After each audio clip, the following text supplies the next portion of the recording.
Welcome back, Flyers Nitty fans, to Getting Gritty with It with your host, Yariv. Wolok. My partner in crime, as always, Vasili Gianarakos, could not make today's episode. Last minute cancellation. He's not feeling well, unfortunately. But he will be back next week as normal. So I'm going to be going this one solo. Had no real backup plan for this, but for those of you who've been watching for a while, you see I have no problem just talking to the camera by myself. So that's how we're going to go at this one. Plenty to talk about, even though there is somewhat of a lull here for the Flyers season as they get several days off. They'll be playing again on Thursday. I'm recording this on Tuesday night, and they last just got their butts handed to them by the Dallas Stars. I'm going to talk a little bit about that.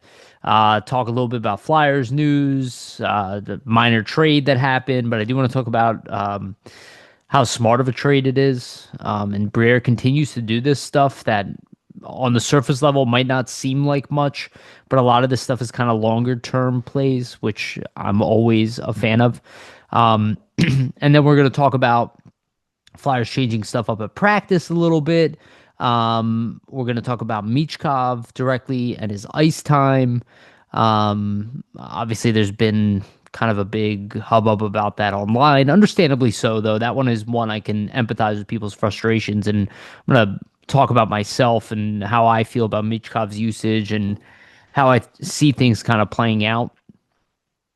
And then the second half, I'm going to do the old Puckedia screen share thing, go through the Flyers lines, what we kind of guess they will be, though we don't really know at this point. We'll probably find out Thursday morning before the game what the lines will be, probably at practice. But they are testing some stuff, so we're going to strategize a little bit. We'll talk a little bit about the line combinations. I'm going to end the segment on young guys. I'm going to talk a little bit about Bump and Barkey. I'm going to talk a little bit statistics about prospects, talk a little bit about Porter Martone. Ethan Sampson's back, so we'll go through the lineups on that too. I'll kind of encompass, the Puckedia element into that as well. And we'll go through the minor league, the minor league lineups and talk about, the success that the fandoms have. We're going to talk in generalities. I don't want to talk about in recent time or whatever, but just John Snowden's done a really good job down there, so we'll talk about that. Okay, before we get started, just want to remind everybody who's watching to please like and subscribe, hit the notification bell for notification, get notified when we release these episodes, because that is the best way, because we throw some curveballs at you, but generally they are between Tuesday and Thursdays we release these episodes. So the best way to keep track of that is through the notifications. And also for the audio version, go to Spotify and iTunes. Give us a follow and a rating if you can. Again, that is the best way to support this show. So if you have not done that so far, and you're a regular listener, please do so now. If you are new, highly recommend. There's going to be a lot more content. We go every week, and there'll be a lot more. So again, that's the best way to support Vasili and I. And always make sure to check out flyersnittygritty.com and support us on our site as well. And all the content, everything that Jamie Baskow kind of cultivates and drives out through the writing department. Also want to give a shout out to our sponsors, Jim Steaks at 4th and South. They have one of the best, if not the best, cheesesteak in Philadelphia. Make sure to go check out Jim Steaks at 4th and South. Again, one of the best cheesesteaks in the world, are right here in Philadelphia, obviously. So make sure to go to 4th and South to get yourself a cheesesteak from Jim's. Also, Summit Public Adjusters, 215-752-0560. Go to them for your insurance adjustment needs. They will help facilitate the process between you and your insurance company and make sure you get the best claim possible. Again, Summit Public Adjusters, 215-752-0560. And also want to give a brief shout out to our partner, sportspider.com. Guys, if you're tired of searching multiple websites for sports news, sportspider.com has you covered. They collect the latest articles, videos, and podcasts from around the web and organize them by your favorite teams. If you want to stay as up to date on our Philadelphia Flyers or the NHL in general, make sure to check out sportspider.com. The link is in both the video and audio versions of this podcast. Please check them out. They're our partners. Our stuff is pinned at the top. So again, sportspider.com. All right. I do want to talk about the loss to Dallas. Flyers got shellacked in that one, 5-1, a game where they never looked into it let's be honest, when you were watching the game, it was brutal. Flyers had trouble possessing the puck, trouble getting into the offensive zone. The first period was really bad. The second period, they did manage to at least drive some shots on net. Ended up going further down, even when they did manage to score a goal. It didn't really manifest into anything beyond that one goal. Obviously, Robertson had a hat trick in that game. The Flyers gave up a power play goal, which they have not been doing much of. And it was just a game where they really got their butts kicked in all facets of the game. And, when you kind of look at it, there's going to be this like general Flyers are outclassed. This is what a Stanley Cup team looks like and what the Flyers actually are. I think that's kind of a load of crap, to be honest with you. I think generally Dallas was fresh. They were coming in red hot. They just beat Montreal 7-0 the previous game. They are a fantastic team and should be, I don't know, top 4 team in the league. Maybe most likely out of the West outside of Colorado to make it to the finals. They're just a very good team, but nobody says that when the Flyers, kind of bring it to the Oilers, and probably should have won that game against the Oilers, except for an unfortunate offside call. And, it's funny. It's like never giving credit the opposite way. It's always just like a time to kind of jump down the team's throat when you want to kind of prove your point of how far and how bad this team is. No, generally it was a trap game. I mean, they had 3 tough games in a row. They played hard in the first 2, and the third one they just lost it. Now that's not an excuse, like it's not excusable, but it's understandable why it happens. It doesn't happen because the Flyers completely lack skill. They're an average team in the NHL. They probably should have put up a better fight. Generally, I still think that Dallas would have, probably beat them anyway, just odds wise, and how good of a team, and the fact that they just dominated in their previous game against Montreal. Who also is, at least in the early parts of the season, has been a top 3 team, and the Flyers really outplayed Montreal as well. So, you don't expect a 5-1 loss. Like maybe they should have lost the game, but that was just, they looked tired. They looked a step behind. Their compete and their battle just wasn't there. They didn't look organized. There was so much wrong with that game. So it's one of those games where you kind of just want to throw it out. And as far as like mentally, the team itself shouldn't throw it out, and we'll talk about the adjustments that they kind of made at practice for it. But it's one of those things where it's like, look, you can try to look into it and be like, this is where our team actually is, but that's not really what it is. It shows where the Flyers are in the sense that they're an inconsistent, middle of the road team. That's the 3rd youngest team in the league. So they have a lot of ups, they have a lot of downs. And this is like part of being a young team for the most part. Like we see some young teams having generally good success. People do this. This happens every year. And I'm shocked that people, and I'm not really judging a fan base. I see this in media quite a bit. A lot of times out of Canada, like they love to ride on like youth success because it's an interesting story. But then it always starts to dissipate as the second half goes. Like that's typically what happens. And then generally the more veteran lineups will kind of escalate their game as the second half goes on. The best combinations in the league are the ones that are a combination of high-end young talent and good veteran talent, good to great. Those are generally your most successful team. You typically want like a 70% veteran, 30% youth, something like that, maybe 60-40. You do want to mix always, but you don't want to be too young of a team and you don't want to be too old of a team. We see some of the teams that are like too old. They really start to slow down. There are some outliers out there, obviously like a Sidney Crosby. And I'm sure McDavid will be in that camp as he, ages into his late 30s. But generally, it's kind of hard for most players to be successful beyond like the 34, 35 mark. So where the Flyers are kind of right now is that they've had some ups and downs. The Dallas game, I can a little bit throw out. It was kind of a messy weekend for them. They're have been pretty defensively responsible for a little bit. They just got Tyson Forrester back. That line's been out of sorts a little bit. But they gave up a lot of goals this weekend, which I didn't love. But at least they managed to score 5 goals in a game, which we haven't really seen much of this year.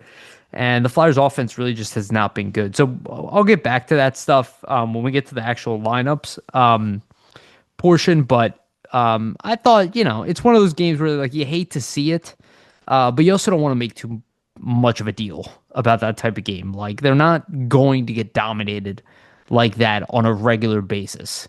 Even against Dallas, it was just a bad game for them back to back, right? Generally, I think they should have more success. They might lose to them again in their rematch in the future. Like that would not surprise me. Again, I consider Dallas one of the upper echelon teams in the league. I think you'd be crazy not to see them like that. I had them as a Stanley Cup contender, Stanley Cup finalist team for majority of last season, including in the playoffs until I eventually like switched gears and gave Edmonton the nod just because I'm like, I always have this general rule. You don't bet against generational talent.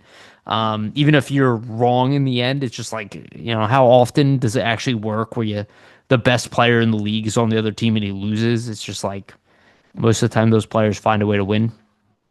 Um, so Dallas is just like a tough opponent. So I'm willing to throw that one behind me, but it's not something you want the Flyers to make, a regular habit of. And, that comes to their adjustment from practice. So today, as I record this, the Flyers actually did not have a practice that was already pre-scheduled. It was an optional skate in the morning was all that was kind of predetermined, and then practice was officially canceled. I assume people kind of took the day off, which I think is generally what they need. Again, if you look at that Dallas game, like they looked tired. You can judge that. You can say they shouldn't have been tired or whatever, but they were. So it's just a reality. Sometimes it's better to take that rest day and get back to work the next day, which I'm sure they will have practice the following day on Wednesday.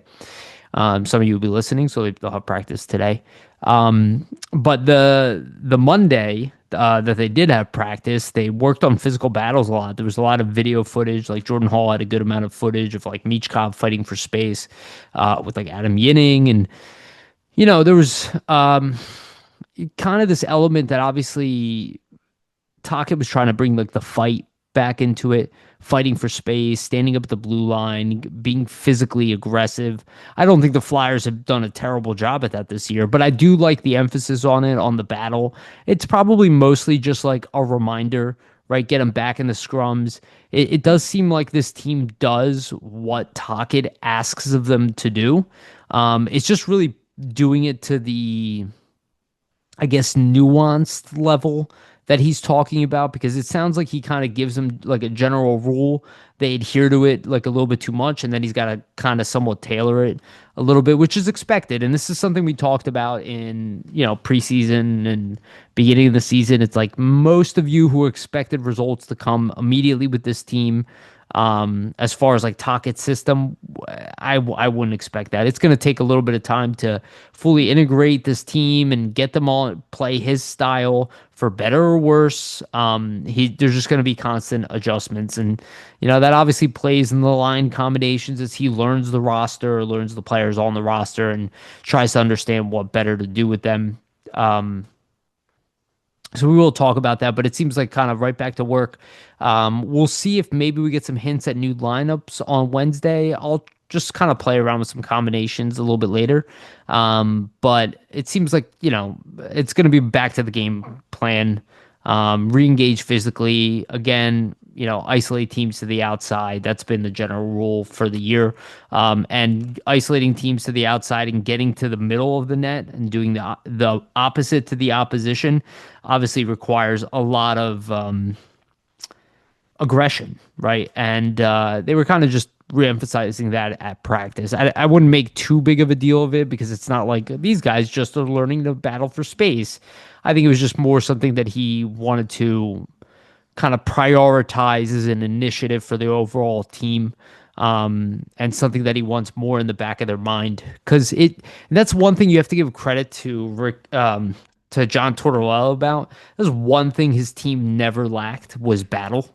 And Torts was really good at doing that and getting that out of his team, probably because he was just such a hard ass all the time. Like that energy just came out. He's just, he didn't have that like players coach mentality. So it's like you had to battle. Otherwise, he's going to freaking have like a hissy fit. You know, I don't see Tocchet as the type of guy who has hissy fits. I'll be honest with you. Like even when he's frustrated, I don't see him like raising his voice. That's not the type of guy. He seems like more like calm, cool, collected type of guy. When he says stuff, people listen because of who he is, what his attitude is generally. So, you know, it's interesting. We'll see. I'm more interested to see what he'll do with the line combinations and what he's doing within the physicality department because I don't really doubt this team's ability to play physically. It's just they're not, also not the biggest team in the league. They're actually probably in the bottom 1/3 of size, which is an issue. Big reason why I want Rasmus Ristolainen back, and I'll talk about that in a minute as well. So let's get into a little bit of news. So the Flyers.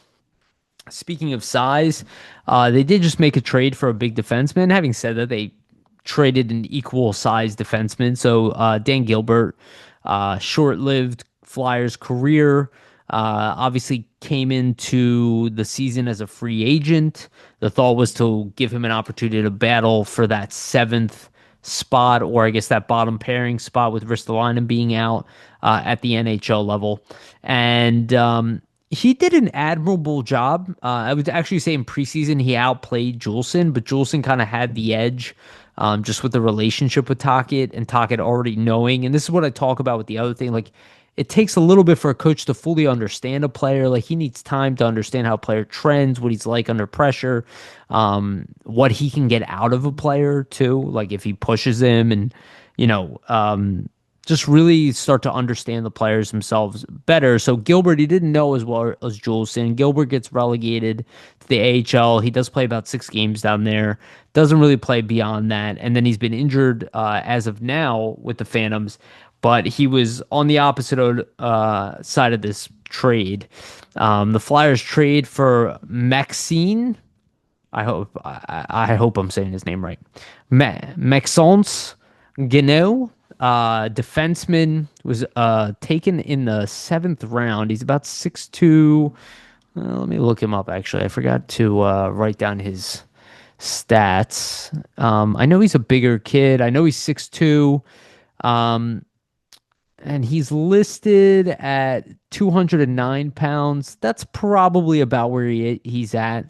My guess, he might weigh a little bit more than that at this point. Again, when you look at elite prospects, you always have to generally assume that maybe guys have added a little bit of weight. Though they do have him listed as actual date, obviously.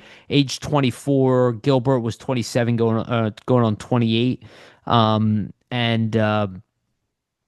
You know, Guenette, he's obviously a few years younger. He has very little amount of NHL experience, but has gone from a guy taken in the 7th round to having some really good success actually at the lower level.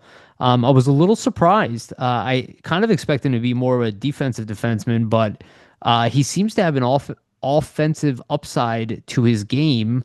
In the queue, you know, he put up some pretty good numbers. Nothing like eye-popping, but for instance, he in his last season for Val d'Or, the Fureurs.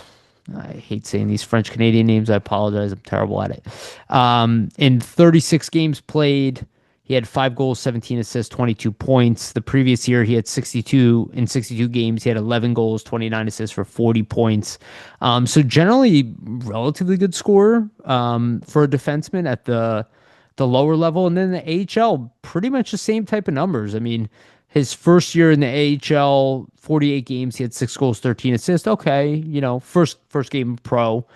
He did get a 1-game call up with the Senators in his second year, which is, I would say, generally pretty impressive for a 7th round pick. And then it makes sense if you look at his numbers. He had 5 goals, 35 assists, 40 points in 72 games. For a defenseman, that's pretty damn good. So the kid's got offensive upside. This past year, or this previous year, he had 9 goals, 14 assists, 23 points in 58 games. The year before that, 58 games, he had 7 goals, 27 assists.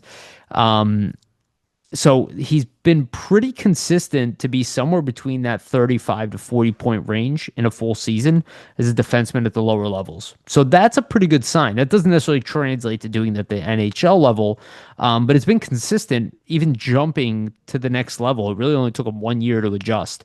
This past year, he did not have a contract. So the Flyers traded for him as an unsigned RFA, probably having trouble coming to terms with Ottawa. The understanding is that he wanted out of Ottawa. So Dan Gilbert, who did spend last year in Ottawa, was then swapped. And let's be honest, Dan Gilbert probably wanted an opportunity as well to play in the NHL. He's kind of fallen to ninth, on the ninth or arguably 10th on the defensive depth chart here. So he probably wasn't going to get really any NHL time. So he goes on a team that's dealing with some injuries in the Senators. He'll probably have a better opportunity there. And the Flyers get kind of the long-term investment in Guenette. And I think it's another really smart under-the-radar trade. I was super hyped about the Kyrou trade. I don't think this is exactly like that, but I kind of saw Kyrou's age. I saw his production. I saw where he was drafted in the draft. And I kind of looked at Dallas lineup and I'm like, okay, he's never going to get really an opportunity to play in the NHL. So the Flyers kind of did a swap where they gave up a good prospect that was needed to change for their good prospect that needed to change. This isn't exactly the same as that, but this is more of an opportunity where a team is up against the wall with a player and the Flyers try to take advantage of that, right? So maybe he doesn't materialize to be much. He's at the very least an AHL, a good AHL defenseman. I mean, that is clear. He's only 24 years old. He's right-handed. He's big. Like, I think this is a really good trade. I mean, at the very least, this is a good trade for the Phantoms and makes the Phantoms probably a better team, not just this year, but next year as well. The crazy part is that, though, that they've been down right-handed defensemen. All of a sudden, they're like flush with them. Ethan Sampson just made it back. That I guess I'll tie that back in. So Ethan Sampson, after being out for a while, he comes back, which is really exciting. He had that injury, couldn't come back. And that was a big loss for the Phantoms, especially early in the season, because they were already out Bonk. They were out Sampson, and that left them two right-handed defensemen. Now they added Kyrou, they added Guenette. Sampson's back. Bonk there was just a sighting of Bonk on the ice, so maybe he's due to come back. So now they're kind of flush with right-handed defensemen at the lower level. So this is all good stuff. I mean, the Flyers wanted to build from the back end out. Their D is their weakest spot in a young position. It's again, they lack like a true number one defenseman. There are about like 9 of them in the NHL as it is. But they're generally okay at the NHL level. They do have some good talent up there. At the lower level, they don't really have many guys who are going to move the needle or didn't. Now I'd say Kyrou has some potential now to maybe make it back to be a relevant defenseman. Again, very similar to Andre, taken in the second round. Like, people are very high on Andre. I don't see why you can't be high on Kyrou. He's younger than Andre as well. I think we have to give him an opportunity to see if he can still be an legitimate NHL prospect. Sampson is outthrown his coverage. Taken again, another late pick, similar to Guenette. So I like this trade. I think it's a really smart trade. Didn't give up much. Probably, I mean, he's being passed through waivers right now. I imagine he's going to make it through. If he doesn't, then the Flyers really don't lose much. They get a roster. If anything, they get a contract spot back. But I do imagine he's going to make it through waivers. I think if a team wanted him already, they would have traded for him, because generally, he clearly was pretty cheap to get. Dan Gilbert is not like, he's a guy you can get for like a 6th-round pick in a trade or something like that. So, I don't think anybody's going to really touch that, and the Flyers will probably work out a contract with him. We'll see when he actually joins the team, but I'm excited to see how he kind of fits in there. It seems like it's something the Flyers generally need, which is have an abundance of good defensemen at the lower level. If they can turn him around, his value as an asset is higher than that as Dan Gilbert's. So I think another really sneaky good trade for Briere. I think he is generally on fire. When it comes to the moves he makes, he's not firing at 100%, but he's generally in that 80 to 90% of stuff where he makes a move and I go, smart, like it, good move, good to great.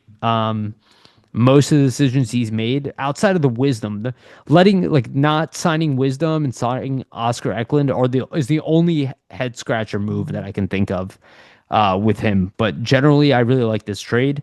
We'll see how it manifests. There was also a little bit of news, though. Now it's kind of over. But John Beecher, a player I was a fan of in his draft year, again, former USNTDP prospect. I had high hopes for him. It looks like he's fallen out of favor in Boston, so he went through waivers. Claimed by Calgary, which is right now the worst team in the NHL, so it makes sense. They had priority. It looks like a few teams. Probably, my guess is a few teams would have went for him. I think the Flyers should have been one of the teams. He has played center at times. You know, I know he's played center and wing, but the fourth line has kind of been an issue. He's 24 years old, right? Like he was kind of one of those guys where it's like, oh, that's a nice rehab project on a guy who, you know, was a late first round pick, had promise, especially two-way promise, not just like offensive upside.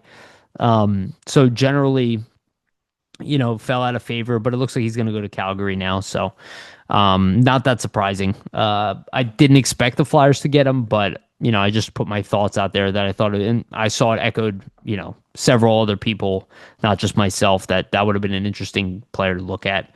I was a fan of him in his draft year, so I always take notice when I remember guys like that. The other big piece of news is Rasmus Ristolainen, and again, credit to Jordan Hall, who's been sharing out. I mean, the guy always does a fantastic job just sharing out like generally good updates, you know, stuff that you want to see. And he knows how to play that balance between like just giving it to you honestly and also just being somewhat positive. You can tell he doesn't like to kind of live in the negative. He'll give you bad news, but he doesn't like to like, you know, turn the knife on you as a fan, which I always really appreciate about him. He's also an extremely nice guy. I have to get him back on the podcast. This is something I'll talk to Vasili about. He's kind of tougher because he's on NBC. He's got his own podcast. It's weird, but generally I like his stuff. So credit to him for sharing that out about not just Bonk, which I talked about earlier, but also Rasmus Ristolainen. So Bonk was seen back on the ice. He's still in his rehab stage. We don't really know what his status is. At this point, I'm like, is it a freaking concussion? You know, I know they haven't really talked about what the issue is. Maybe it's not a concussion. I really don't know, but they're just so vague with his timeline that it does confuse me a little bit. You know, you don't hear anything about him. We'll see what happens with Bonk, but man, do I want to see that kid play, especially after you're seeing how much Barkey's killing it. Like Bonk would be such a huge addition to the Phantoms. And I imagine if he was doing well in the Phantoms, people would be screaming to get that kid up at the NHL level, which I don't think we should do. And obviously with the history problem now, he's probably going to need the entire season in the AHL at this point. But it's nice to see he's on the ice. Hopefully that means he'll be back like after maybe like mid-December, which I think was kind of early December was kind of like the projection, if I remember correctly. It was like a couple 2 to 3 weeks or something away last time we saw something. So I'm kind of expecting beginning of December, where Rasmus Ristolainen was also seen on the ice, kind of practicing skating by himself. I anticipate the same thing for Risto. He's a huge loss, guys. I don't think people really want to give him credit. I think there's so much like animosity for that initial trade because of what we gave up for him, the trading of Gossespierre. But if you really look on the surface level, what impact this guy has been to this team, especially under the John Tortorella time, like he was huge all 3 years. Now, injuries were a problem, and obviously a problem again this year. But I really believe, like when I watch us play like the Stars and I watch us play these bigger, stronger teams that really know how to grind you down, especially, I'm like, man, we could use Ristolainen. And I think No Juleson has done a very admirable job in his position. I really give him a lot of credit for turning the narrative around on him. I am generally not concerned when he's on the ice. I think obviously Andre has come in and done a really nice job, kind of back to last season. They've been a pretty decent pairing as a bottom pairing. I think they can be even better, especially Andre playing with a guy like Ristolainen. And I think Juleson is kind of like a perfect number 7 on this team. We'll figure out what we have to do with Zamula and Yinning. And then I will get to the Yinning news in a second here.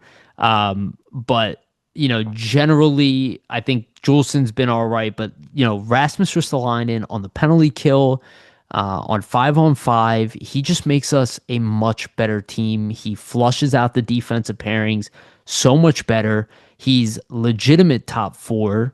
Unlike somebody like Sealer, who does a very admirable job in the top four, but ideally is like a fantastic number five on your team, like playoff, like Stanley Cup contender, bottom pairing defenseman. That's how I see Sealer. Like at what he does, he is very good at it. Like people can be down on him, but sometimes you just need a guy who plays a defensive defenseman role and just does it well. He hits, he blocks shots, he can skate well. He's not going to give you much offense, but he can play a really good supporting role.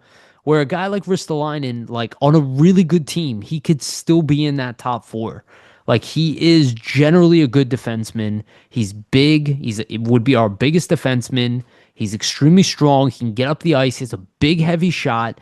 There's a lot of benefits to having a guy like Rasmus Ristolainen. And he also makes us a more intimidating team to play against. There's a big benefit to having a guy. Now, I don't think he's like a superstar level impact on the team, but what the Flyers do is that they win through depth, right? They attack through all their levels. They're not a one-line team that just generally how they play, and their defense could use the depth, and I think Ristolainen is very much needed. So hopefully he's back before Christmas, which is still ways away. We're obviously talking about like 10 games or so at this point, but if we can get him like before the Olympics, that would be awesome. Because I would imagine that he might, if he comes back early enough, he might actually get selected for Finland's team as well, which would give him some extra games while people are kind of resting. He might opt not to play in that, but or he might not get selected at all. But generally, in the past, he would have been playing on Team Finland,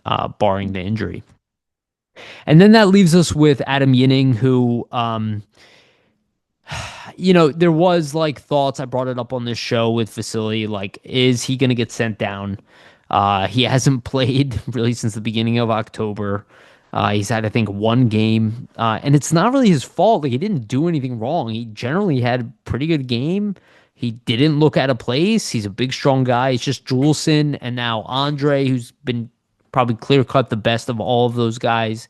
And you can tell Rick Tocchet is playing him as such. He kind of bought in. You saw a lot of physicality coming out with Andre. So I think, again, the coach needs to learn the players. He doesn't have the 3 years prior watching this general roster, right? So he's now seeing what Andre does on a regular basis. So he's sold on him. So, but again, how do you punish Yinning for something he didn't even do?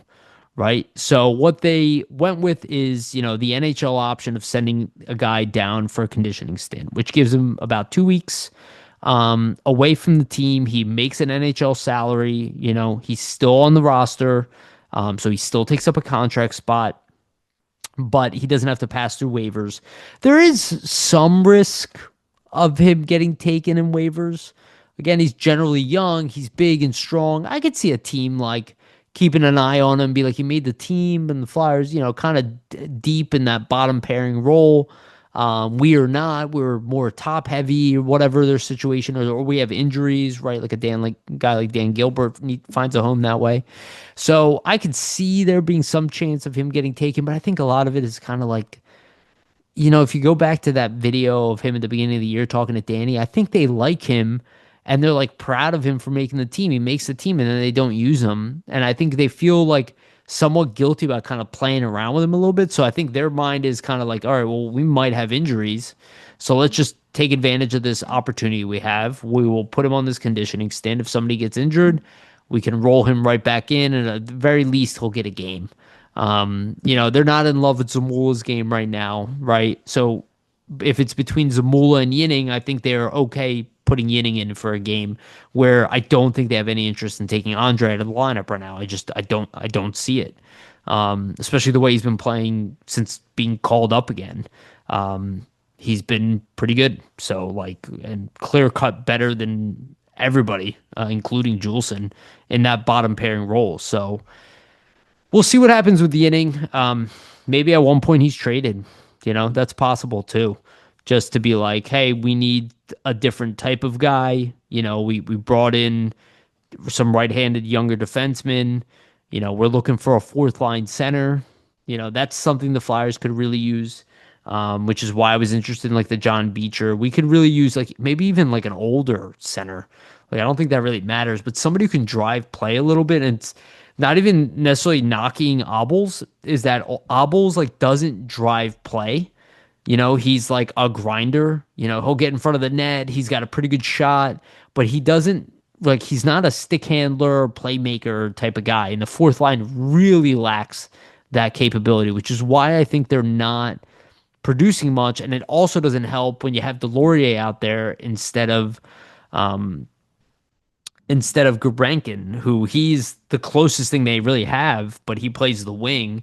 And they're just really not generating much offense on that fourth line. They're not playing terribly. There's just no offense coming from there. And I think it just makes you, again, the Flyers offense in general is struggling this year. So that kind of gets me to my next point, and that's the Matvei Michkov situation. So Michkov has not been playing as much as he was under Tortorella, especially the second half of the year where Tortorella kind of, Michkov had kind of success right out the door and in preseason, and statistically was doing a lot better. Right now he's about half a point a game, which is not terrible, but he was definitely like a point a game, if not above it at this point last year. Then he kind of slumped. He went through several slumps. And Tocchet's like asking for more, right? And there's been this kind of complaint on the internet constantly that Couturier, that was a complete load of crap. But the criticism I do feel a little bit is the in-game stuff. Like I think generally Michkov has not played horribly, but also has not played that well either. And offensively, he's definitely looked a lot better. I still see stuff in the defensive department, and it's more just like in the defensive zone. I see him get like pushed off the puck or not winning puck battles or not moving his feet when he's battling for a puck in the offensive zone as well, which really frustrates me when he does in the offensive zone, where he does that whole like kind of reach forward thing when he really should be moving his feet. And I think a lot of that is conditioning. And the most frustrating thing for me, and I was saying this at the end of last season, like come in the best shape of your life. And he didn't do that. So like that makes me kind of not want to defend him as much as last year. Not because I don't think he's going to be a superstar, he shouldn't be used more, but I'm kind of like, you had it. That's all you had to do. You just had to have a great offseason, and you could have walked into the season. And I think that really put him behind the ball, like mentally for the coaching staff as well.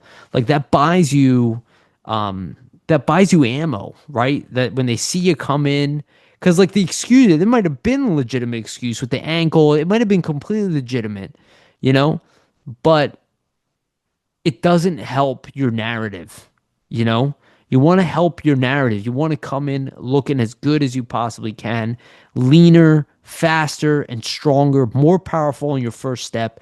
And this is something I absolutely expect from him next season. And it determines a lot of players' projections, is their work ethic in between seasons and what they build on. Because the skill is obviously there. That's not even a question. The skill to be a 120 point player, 120 point plus in the league is clearly there. And I think we'll probably see it more as the season evolves, as his training, but I hope he kind of learned his lesson. As for where we stand right now, the one thing I do wish Rick Tocchet did, I get it, you're up one, you're scared to put him out there, so you swap out a Hathaway in there, like a veteran guy, to have a more defensive unit, just to limit that. I'm not a big fan of coaching scared, though. I do find that a lot of time it kind of bites you in the ass. But I will say, when it's not those tight situations and you feel the kid is rolling, this was something Tortorella did well. He would just kind of throw Michkov out there again with somebody else. Like when he just had a good shift, like find a way. And this is probably Michkov's fault because he didn't come in conditioned enough, so they don't want to play him more, Where if he was in really good conditioning, you'd be like, just throw him out again. Give him one shift off, throw him right back out again. I don't know if he's able to do that, but that is something I would hope as the season goes on that they're going to do, right? Is they tend to do that with Travis Konechny a lot of times, right? They do it with Owen Tippett every now and then. They've been doing it with Trevor Zegras, right? They do it with Dvorak. Like every now and then when they see these guys kind of having a great game, they'll pepper them in the line. Bobby Brink has gotten that several times where they kind of rotate him in on the line and just see if you can just generate something right now. We need something, right? You should be able to leverage Michkov for those same moments, and he's been having them a little bit. So I would just hope that as things evolve, that Tocchet leverages that as well. So I think there will have to be a time where they have to elevate Michkov's play.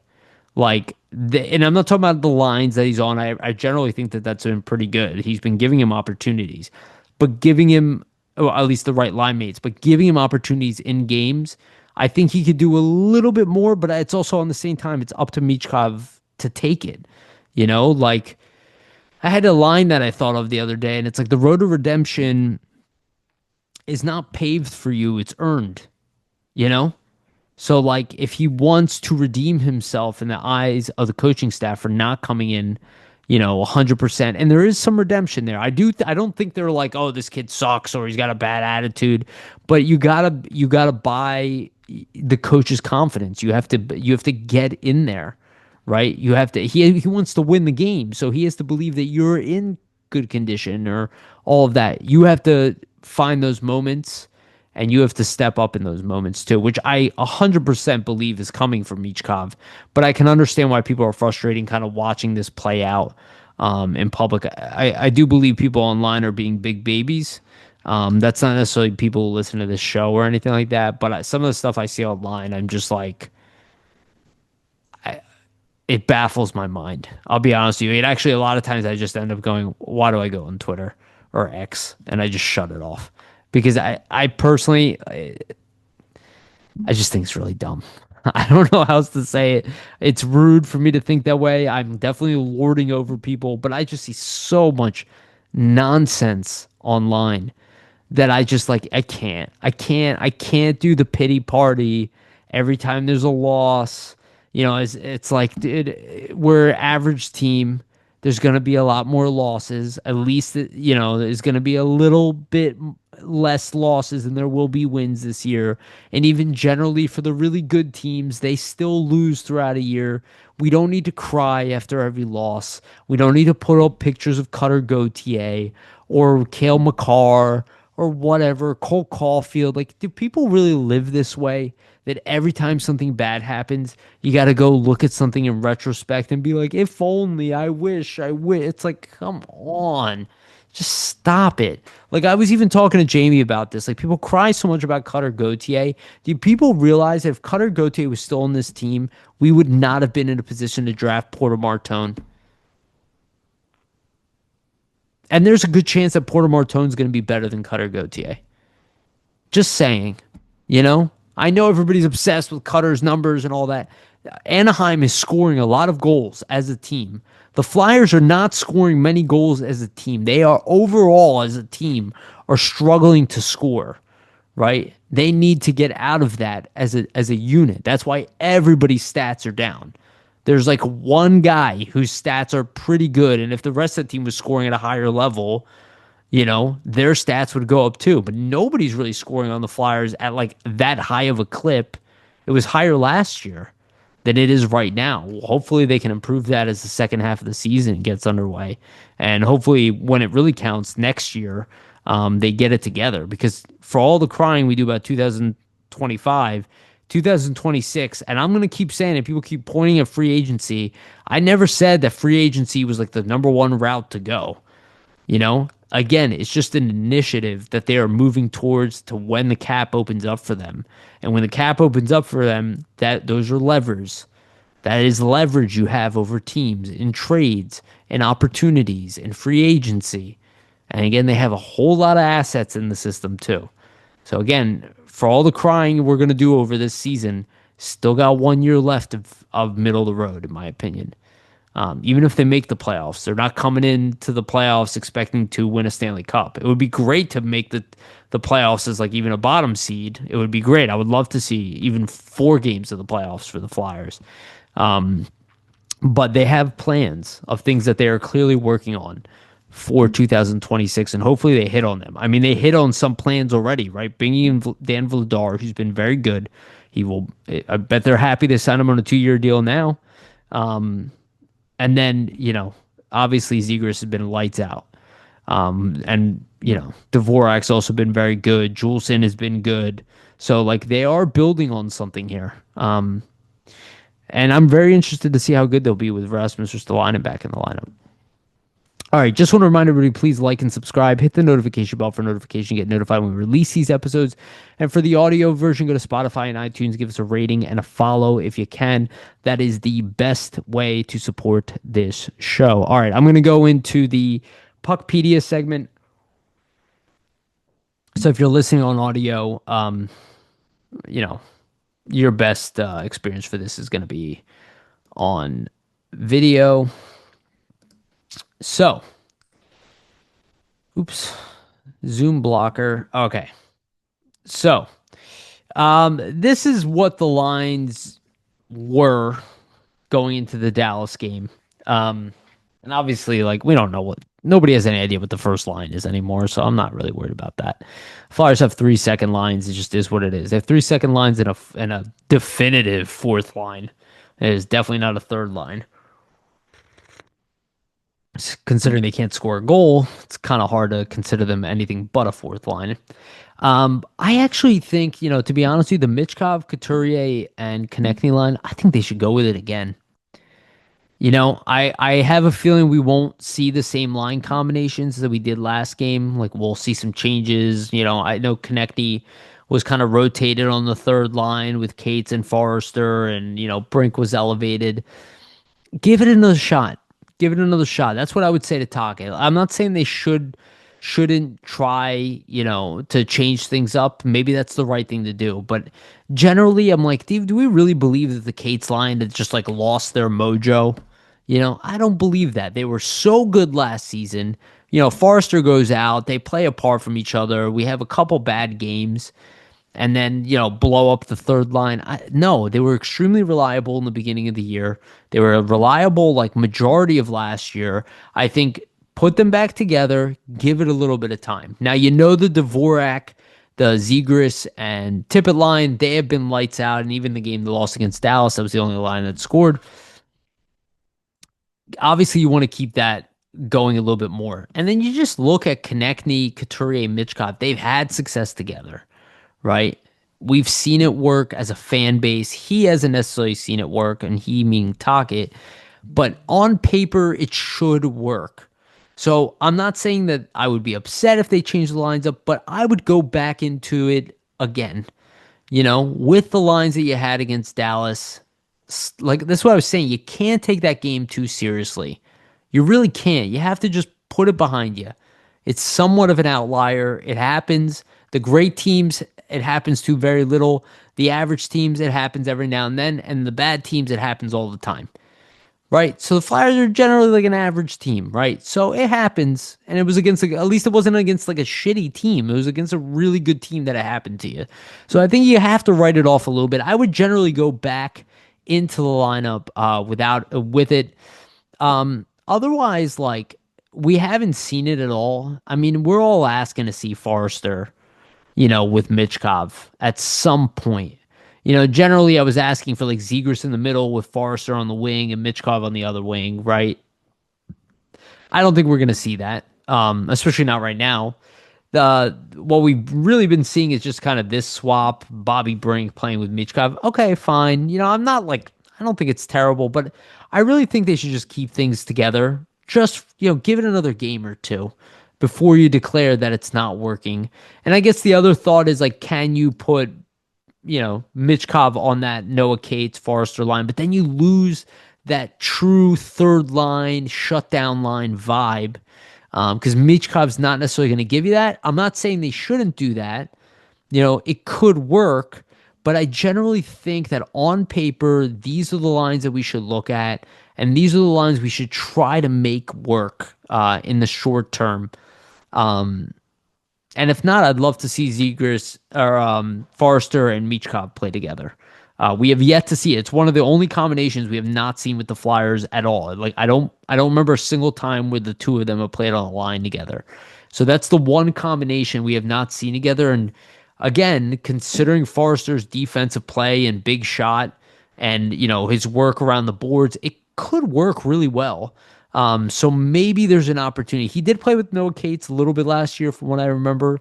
Um, but I like Bobby Brink and Cates and Forrester together, and you're trying to get the offense going. You already got one line going. Try to get that Cates, Forrester, Brink line going again, and it should open things up for the Couturier, Konechny, Michkov line, and like let it settle a little bit. That's my whole thing. Just let it settle a little bit. Don't mix everything up just because you had a whole team wide bad game, right? Like we don't need to freak out. Having said that, the team has not scored many goals this year. So, like, can we be too married to any of these lines? No, generally we cannot. Because offensively, at 5-on-5, they haven't been that good.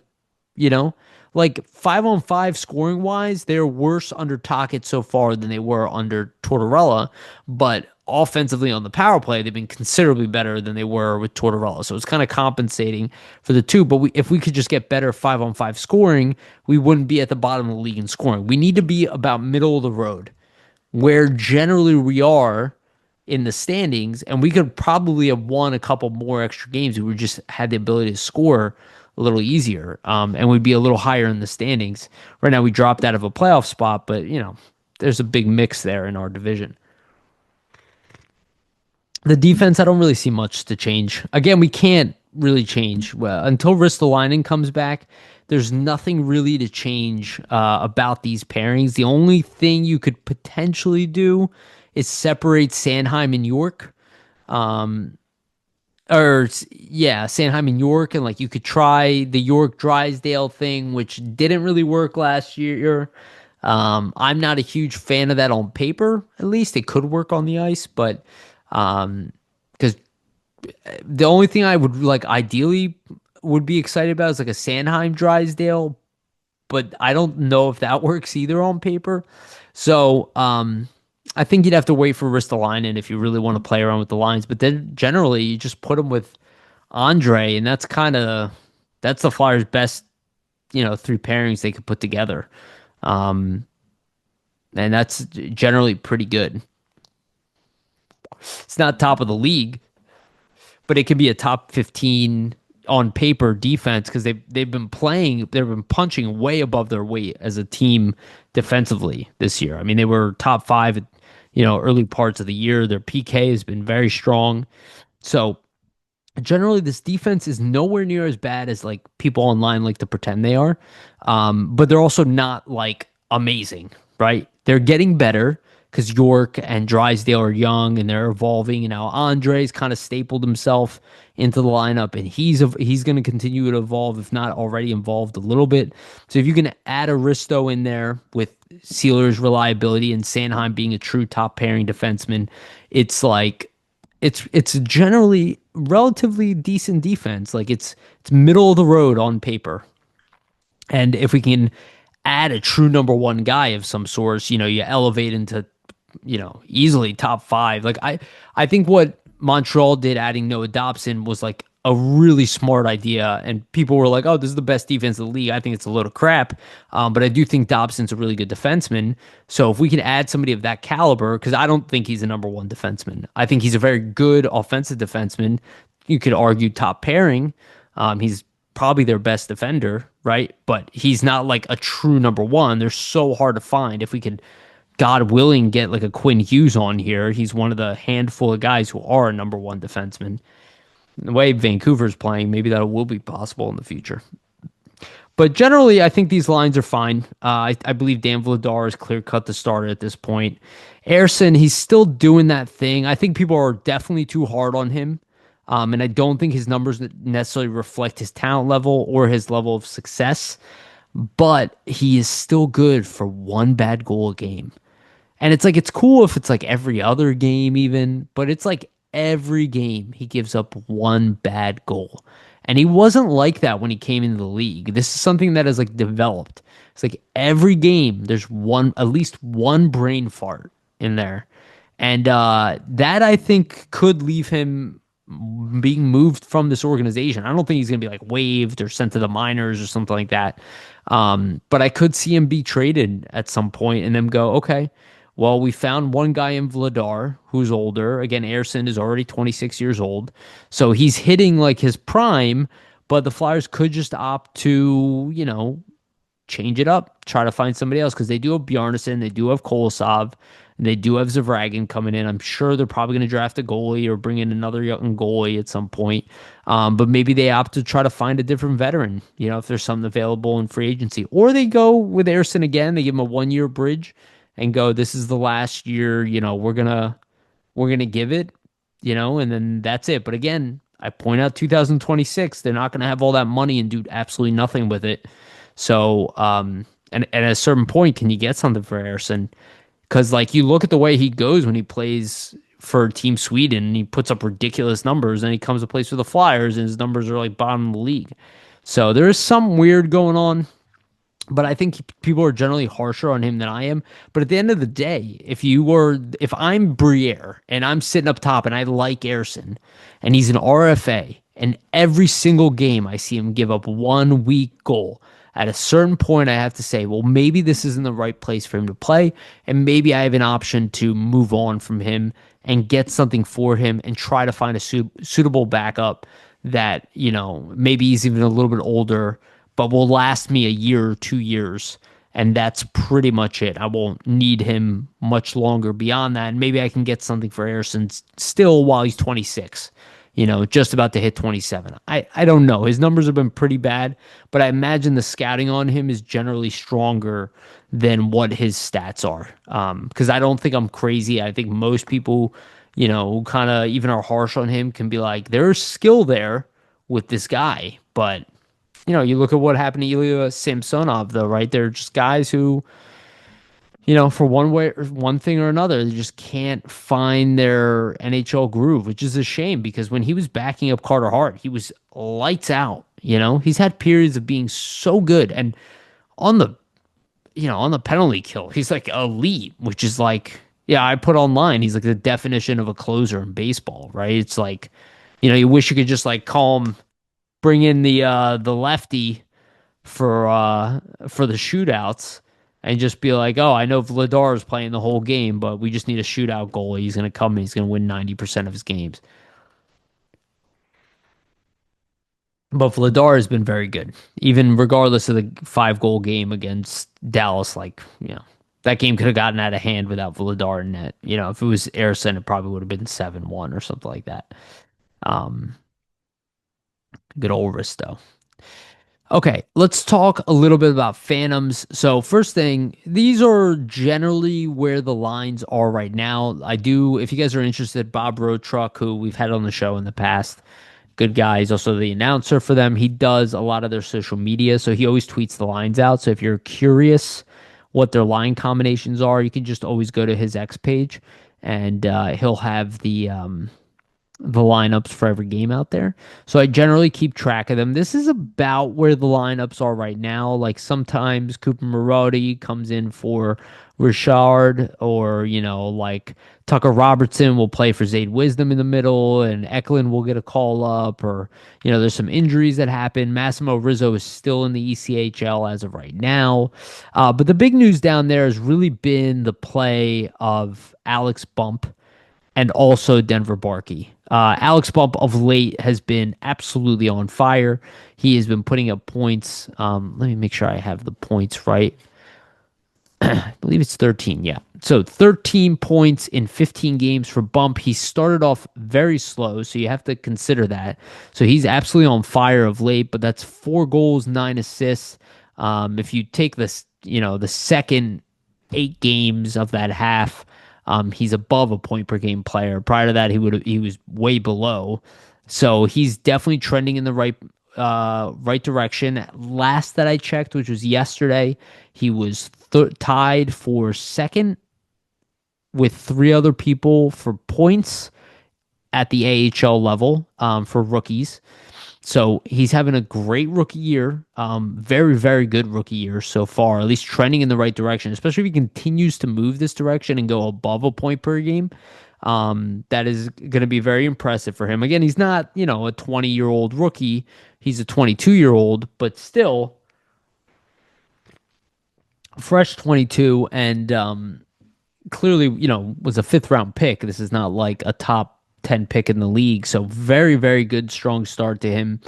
Um, I was thinking about who's that? I think I was talking to Vasili about this or somebody. And the only time I could think of a player who was taken in the fifth round and didn't play in the AHL for the Flyers was Noah Cates.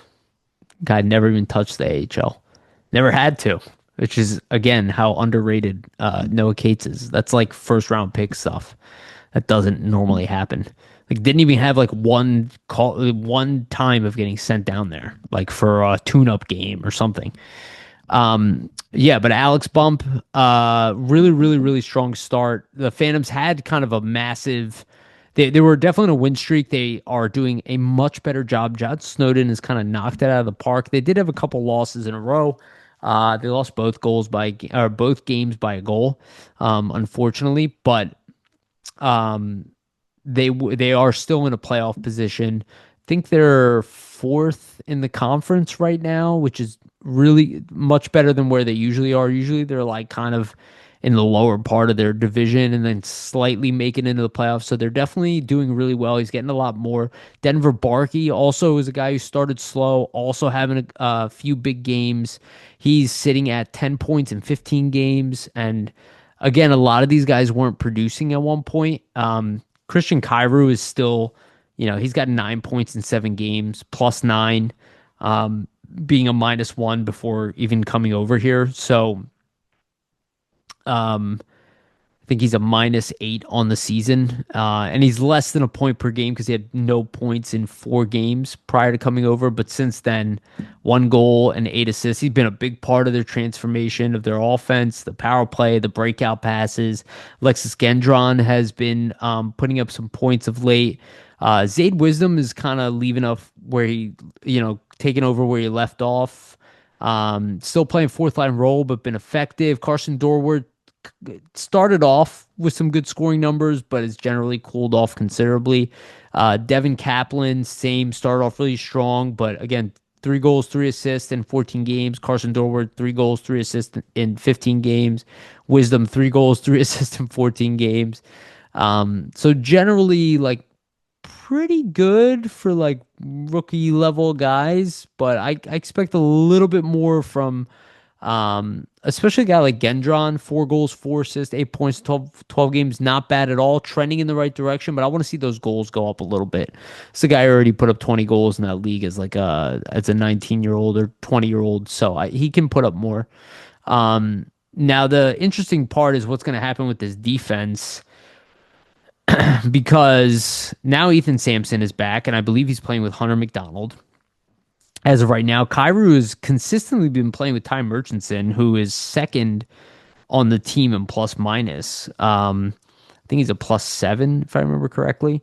So he's also turning out to be a pretty good AHL guy. Hunter McDonald is the guy who's kind of, you're not hearing people talking about him much because he's really not having that great of a season. So he might not be like touching the NHL anytime soon. Now Adam Yinning is on his conditioning stint. I imagine he's going to get slotted up with Helge Grans. And Artem Guriev, the newcomer, is probably going to sit out, be rotated in. Carter Berger was playing the right-hand side at times. He's a left-hander, but he's got more of an offensive game, so they were playing him on the right-hand side. But then, Guenette is probably going to sign a contract pretty soon and join the Phantoms. So I imagine there's a good chance that Carter Berger is going to go back to the ECHL just for a sheer numbers game. And then eventually when Yinning comes back, or when Yinning is like forced to go back up to the NHL, maybe he gets called back up with that group, but then it also depends on where Oliver Bonk will be. But if you look at that right-hand side now with Samson, Kyrou, Grans, Guenette, and Bonk, that's pretty deep. at the AHL level. And those are all legitimate AHL guys. Samson on his way up, like uh, easily a top four defenseman at the AHL level. Kyrou clearly, Gron's clearly there. Guenette, statistically, before he showed up, was putting up those type of production. And Oliver Bonk probably being the most talented as the first round pick there. Um, but we'll see. Bonk is obviously the youngest and coming back from an injury. The left hand side's a little weaker, but all big bodies, like all massive guys. Like McDonald's not. I think Guriev is the biggest. I think he's 6'5", maybe 6'6". But McDonald is 6'4", 6'5". Merchants is 6'2". Adam Yinning 6'3". Um, and I guess Berger's only 6 foot tall. But still, big defense, pretty mobile. The Phantoms look good, and Kolosov, has had really good numbers this year. Let's see if I can pull them up. Yeah, so 5-2-1, and a 2.49 goals against average, and a .916 save percentage for Kolosov. So generally been really good. Bjarnason's numbers are also pretty good for a rookie. He's 3-2-2, 2.76 goals against, and a .905. So about average. They started off really good. They hit a little bit of a road bump with these last two losses. I think he was part of one of the losses where I think he gave up 4 goals in that game. So that kind of spiked his numbers up for that one. So we'll see if they generally come back down. But pretty good for Bjarnason for being a rookie. I think better than I expected, to be honest with you, because up until this last game, his numbers were almost identical to Kolosov. So, but it's great to see Kolosov's back. I'm already seeing call Kolosov for. It's so funny how like people are like goldfish on X. It's like hilarious. It's like people are like send Ersson down and call up Kolosov. It's like people wanted to rip Kolosov's head off, like 2 months ago, and now they want to like throw Ersson away and get Kolosov up. It's like the name of the game, unfortunately, and I hate to say this to fans because being patient as a fan sucks. I get it. I want to play GM. I'm like a weird fan. I'm weird. I understand that.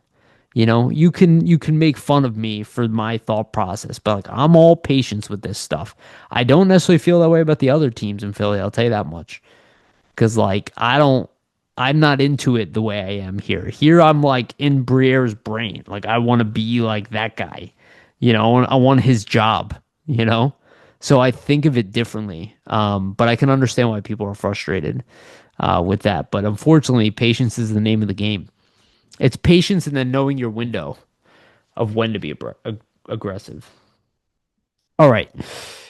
Before I finish up, because it's obviously not going to be as long of an episode because I'm doing it by myself. So, but I do want to do prospect updates a little bit here. And the big one is with Porter Martone. I just saw today he was named third star of the week in the Big Ten.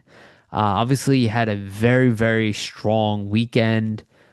He's been putting up a lot of points. His numbers are really good. He's got 7 goals, 7 assists in 10 games at the NCAA level as a rookie. Again, his team is also very good. I think they're 8-1. So they're not losing either. But they've been a very good team. But you look at his pace versus somebody like McKenna, who I will give credit to McKenna. McKenna is, I think, a little bit more than a year younger than Porter Martone. So this is not me putting down McKenna.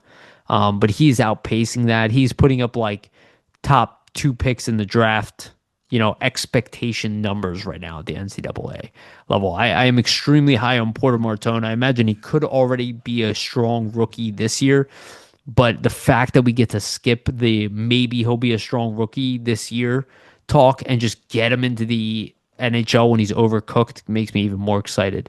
But yeah, Porter Martone is crushing it. So, obviously I had this tweet the other day where like Flyers prospects had like a huge night, and Jet Luchenko was part of that as well. He had a 1 shorthanded goal, 3 assists, in that win.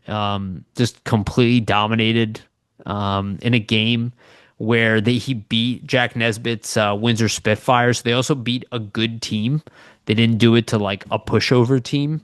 So it's really nice to see. Like Luchenko right now in 7 games has 2 goals, 9 assists, and a 1.57 point per game pace. He's also +3, and he has a very high face-off percentage. So, considering like most people will look down at that because he's 2 years past his draft year now, but considering how young he is, and he's not a top 5 pick in the NHL, like that's still pretty good. Like he could almost be draft +1 considering how young he is, and then putting up these type of numbers, people would feel very differently. Again, he missed it by 2 weeks, right? So this is not like him and Porter Martone are just 2 months apart, or like a yeah, something like that, like 2 months apart in age.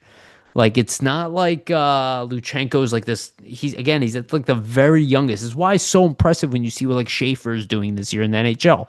When you see guys who are young for their age group and come in or just lights out, yeah, they are that good. Like Schaefer's gonna be that good. It is what it is. First overall pick. There's a reason he was a first overall pick in a pretty strong draft. The kid's legit, and he's doing it as a defenseman. It is what it is. We can't have all the great players in the league. It just is what it is. There are 32 other teams. They're all smart. They all have talent, and crying about all the talent that they have does not help. Your best position is to focus on the talent that your team has and hope that it turns out to be enough when it's all encompassed into one large team that they can win, or at the very least compete for a Stanley Cup.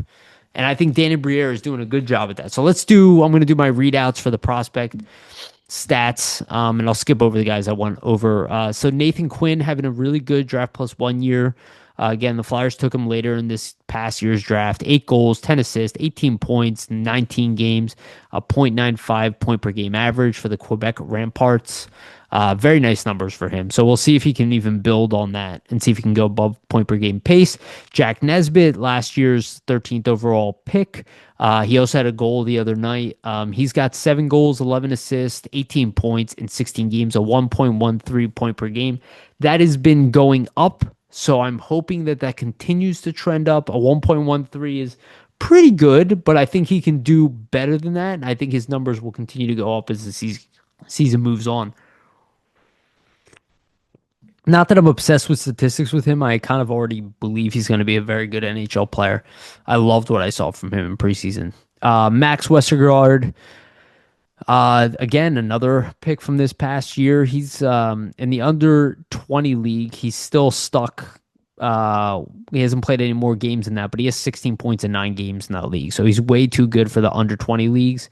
For Florunda, he's played 10 games for their men's team. He has no points in 10 games, so it just shows you the level of talent different in that league.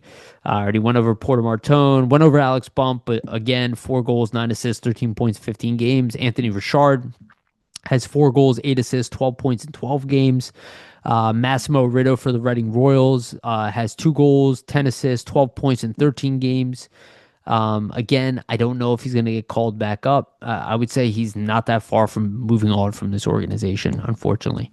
Lane Peterson started off incredibly slow for the Phantoms, which is surprising because he's a good veteran, but he now has 6 goals, 5 assists, 11 points, is playing top line between Bump and Barkey. So that has definitely helped that group of players. He's also +8 on the year, which is really good. Owen McLaughlin has 4 goals, 7 assists, 11 points in 12 games. I imagine he's going to go as a free agent. I mentioned Jet Luchenko already with 11 points in 7 games, which is really damn good. Denver Barkey, 5 goals, 5 assists, 10 points in 15 games. He's heating up. Again, he was not scoring much to start the season. Ilya Paltov, he has been splitting his time between the MHL and the VHL. MHL has got 4 goals, 2 assists, 6 points in 9 games. And then the VHL, which is their version of the AHL, or Russia's version of KHL's version of the AHL.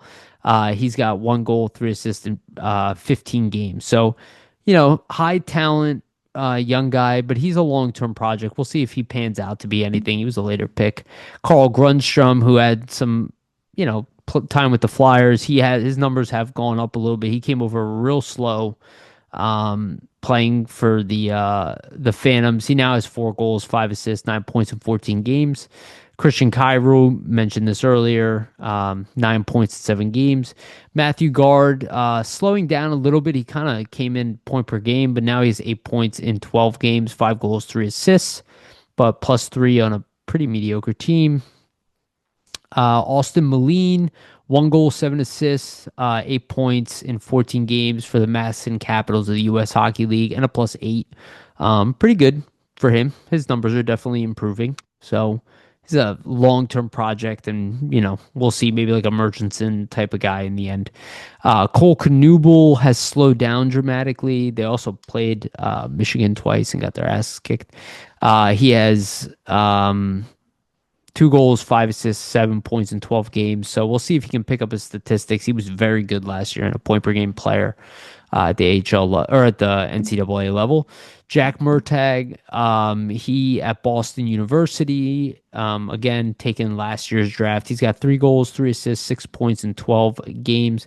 It's crazy. Like, compare that to what Martone is doing. He's got 14 points in 10 games. Devin Kaplan brought him up already. Dorward, Tucker Robertson, not playing that much, but 6 points in 9 games. Pretty good. 2 goals, 4 assists. I don't know why. He might be injured, but he wasn't playing in every game. And he's also playing on the fourth line, putting up those numbers. So, been playing with wisdom and the captain Wilson down there, which is interesting.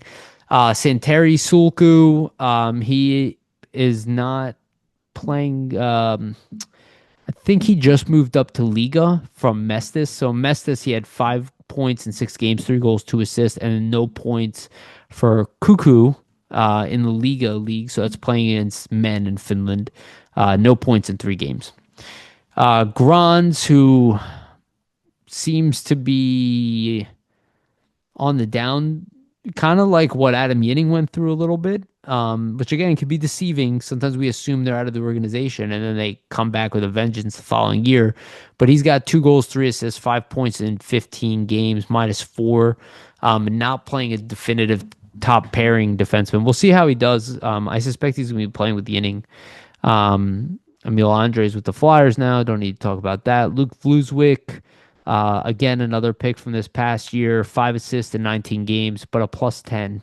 Very good. Heikki Ruohonen, playing at Harvard finally. Again, he was playing in the U.S. Hockey League, so now he's finally moved on to the NCAA level. And a really good start. He's actually a point per game to start. Now he has 4 points in 6 games, 1 goal, 3 assists. He's like a sleeper guy. I got to really keep an eye on Ruohonen, because he's a guy I have a feeling he'll be even better in the AHL than he probably would be. Like, I feel like he could benefit from structured hockey, but I think NCAA hockey is going to be really good for him. Jacob Gauthier got the call from the Flyers. He's kind of been up and down a little bit, but he only has 3 points in 12 games, so not very good for him. 1 goal, 2 assists. Ty Murchison, 1 goal, 2 assists for him as well, but I'll apply +9 on the season. So he's turning some heads down there with the coaching staff, I imagine. I don't think it's a surprise. I don't think it's a coincidence that he's playing with Cairo down there. And that pairing has been together since Cairo got here, from what I've seen. Alex Yernick, really struggling against men in Liga. 1 goal, 2 assists. It's like kind of a lot of these guys, when they kind of jump up, and then they play like at the AHL or like the men's league, of like a international, like that AHL level caliber. A lot of them struggle offensively. I suspect most of the time it's because they play a defensive role, and that's why a lot of them struggle to put up numbers. They might not be playing terribly, but the production isn't there. Just like Jack Berglund, it's 15 goals for Fjarkstad, and again, 15 games, 0 points, -3. And I don't believe he's a 0 points type of player. Like we see when he plays with the younger level, like he played 2 games in the under 20 team. He had 3 assists in 2 games. He played in World Juniors and put up over a point per game, right? Like, so those numbers are a little deceiving. They're not a great representation of the guy's skill level and ability to score here. But typically, if you do see a young guy who's dominating that league, He's probably going to be a great player in the NHL. It's like an 80% chance. Shane Van Sage, 1 goal, 1 assist, 2 points in 10 games, teammate of Porter Martone. Not seeing the same offensive success, but he is playing top six. So he is playing like a power forward level role. And then again, this is that NCAA stuff we're talking about. Noah Powell, 1 goal, 1 assist, same as Van Sage. So we judge Powell on it, but we don't judge Van Sage too much. I guess because Powell was like a scorer at the U.S. Hockey League, and Van Sage's more of like ideally, third line power forward type of guy. We'll see how both of them turn out in the end, but I would also say I'm much more excited about Van Sage than Powell. Hunter McDonald, 1 assist, -2 in 15 games. Again, offense is not really his game, but it seems to be like some of the same problems, moving the puck and taking too many penalty minutes. But we'll see. Again, he was always going to be a long-term project, but you'd think how excited they were about him. But Ethan Sampson has come back. He's played 2 games, no points, -1. Again, he was out for a while. I would give that one a break. I'm not going to expect him to be like rocking and rolling in the beginning of this. It's unfortunate because he had a great preseason. Spencer Gill is still injured. He has 2 games, no points and a +1. Oscar Eklund has no points in 5 games, +2. Ryan McPherson, no points in 8 games. Artem Guriev, he's played for the Phantoms and the Reading Royals. He doesn't have any points in either league. He's a -1 for the Phantoms so far, but I'm not entirely sure how long he'll be with this organization. And Carter Amico, in 12 games, he's got 0 points. But again, this is like what I'm kind of talking about, the NCAA and the higher level stuff. Like, it's a little harder to put up points at these guys' age group. He's a freshman coming in here. So he's a -7 now. He was a -10, I believe. So I think his game is trending in the right direction. 12 games for a defenseman that size to only have 10 penalty minutes. That's also pretty good. It tells me he's not taking stupid penalties. But I would give that more time. A lot of these statistics are going to be kind of weird. And then we're still waiting on statistics from Bonk and Guenette. We'll see how that turns out. And then the creme de la creme of the prospect pool, as of right now, I guess it's like him, Porter Martone, Jet Luchenko, Jack Nesbitt, Bonk, Barkey, Bump, Gill. There's obviously some high end names there, but Igor Zavragin will end on him. At the KHL level this year, he has a 5-6 record with a 2.48 goals against and a .924 save percentage. 2 games in the VHL, 1.48 goals against, and a .948 save percentage. I do believe that if he was playing in this organization right now, playing in the minor leagues, he could outplay Kolosov today. Just going off of those numbers, that I believe he's probably better than Kolosov already at his age. So if they manage to bring him over even a year earlier, I think people are going to feel very comfortable with our goaltending situation. But I think odds are it's going to be 2027 that we're going to see Zavragin over here. He's going to be about 22. Bjarnason will probably be stepping into either the starter at the AHL level at that point, or backup potentially at the NHL level, maybe for Vladar or for somebody else. And Zavragin will either come and transition into the NHL, which is what he should do, or he will be that good that he'll be able to play one of the 2 NHL roles when he gets here. So we'll see. Okay, that's it from me. Nothing too much to add. Again, we're kind of waiting on the next game. There will be more to talk about, I am sure, and hopefully have some wins to talk about. So just want to remind everybody, please like and subscribe, hit the notification bell for notification, get notified when we release these episodes.